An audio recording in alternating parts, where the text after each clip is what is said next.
कैसे हैं आप सब? So today we are going to talk about the exhaust note of KTM Duke 200. So yes, people have mixed feeling about this bike, and some would say uh, this has a good exhaust note, and some would say this has exhaust note like a auto. So it depends on personal liking of individual. So but in my opinion, I like the exhaust note of KTM Duke, and it is according to my liking.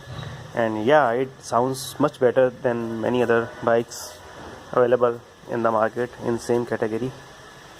So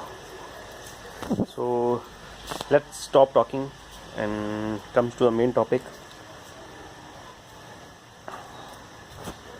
First, let me crank it up.